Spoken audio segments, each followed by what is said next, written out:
কুরআন তিলাওয়াত শুনিয়ে চেয়ার থেকে বহিষ্কার, একেই বলে যেমন কুকুর তেমন মুগুর। গত রমজানে ঢাকা বিশ্ববিদ্যালয়ে কুরআন তিলাওয়াতের আয়োজন করায় ছাত্রদেরকে চরমভাবে হয়রানি করেছিলেন ঢাকা বিশ্ববিদ্যালয়ের কলা অনুষদের ডিন অধ্যাপক আব্দুল বাসির। এমনকি আরবি বিভাগের প্রধানকে চিঠি দিয়ে সেই ছাত্রদের পরিচয় খুঁজে বের করারও তিনি নির্দেশ দিয়েছিলেন। কিন্তু হাসিনার চেয়ার উল্টে যেতেই অন্য অনেকের মতো তিনিও পেয়েছেন 10 নম্বর মহা বিপদ সংকেত।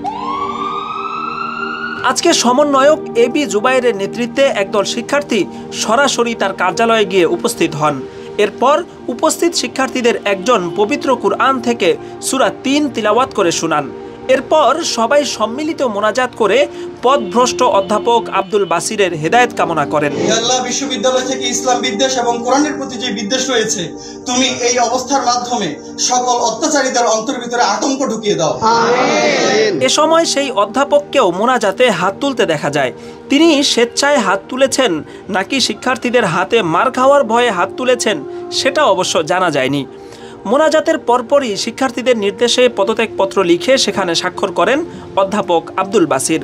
ক্ষমতার নেশায় অন্ধ হয়ে যিনি কুরআন তিলাওয়াতের মতো নিরীহ একটা অনুষ্ঠানেও ছাত্রদের এত হয়রানি করেছেন, অল্প কয়েকদিনের মাথায় আজকে তার বিদায় ঘণ্টা বেজে গেল।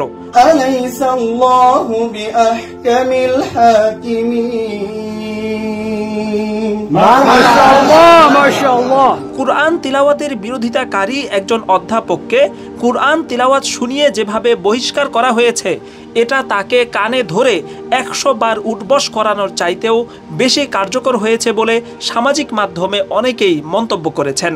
বরাবর উপাচার্য, ঢাকা বিশ্ববিদ্যালয়, বিষয় ডিন পদ থেকে পদত্যাগ প্রসঙ্গে মহোদয়, আমি নিম্ন স্বাক্ষরকারী অদ্য 19/8/24 তারিখ